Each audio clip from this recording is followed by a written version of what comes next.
नकुल और सोहन रहते थे। नकुल बहुत धार्मिक था और भगवान को बहुत मानता था, जबकि सोहन बहुत मेहनती था। एक बार दोनों ने मिलकर 1 बीघा जमीन खरीदी, जिससे वह दोनों बहुत फसल उगाकर अपना घर बनाना चाहते थे।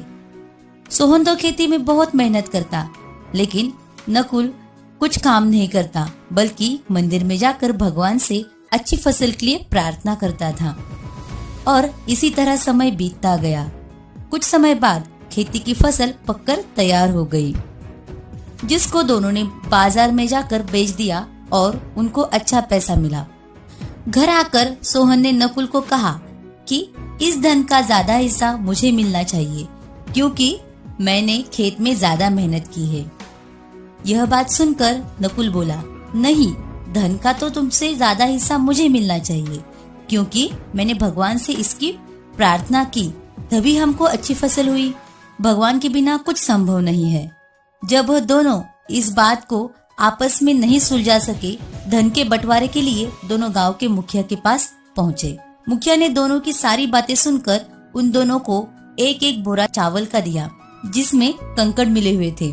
मुखिया ने कहा, कल सुबह तक तुम दोनों को इसमें से चावल और कंकड़ अलग करके लाने हैं, तब मैं निर्णय करूंगा कि इस धन का ज्यादा हिस्सा किसको मिलना चाहिए।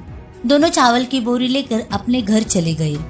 सोहन ने रात भर जागकर चावल और कंकड़ को अलग किया, लेकिन नकुल चावल की बोरी को लेकर मंदिर में गया और भगवान से चावल में से कंकड़ अलग करने की प्रार्थना की। अगले दिन सुबह सोहन जितने चावल और कंकड़ अलग कर सका, उसको लेकर मुखिया के पास आ गया, जिसे देखकर मुखिया खुश हुआ। नकुल वैसे की वैसी बोरी को लेकर मुखिया के पास आ गया। मुखिया ने नकुल को कहा कि दिखाओ तुमने कितने चावल साफ किए हैं। नकुल ने कहा कि मुझे भगवान पर पूरा भरोसा है, मेरे सारे चावल साफ हो गए हैं। जब बोरी को खोला गया तो चावल और कंकड़ वैसे के वैसे ही थे।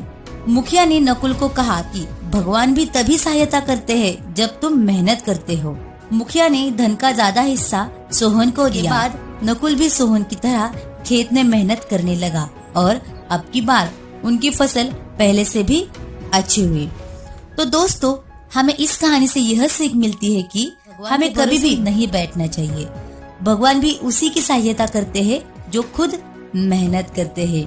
हमें सफलता प्राप्त करने के लिए मेहनत करनी ही पड़ती है।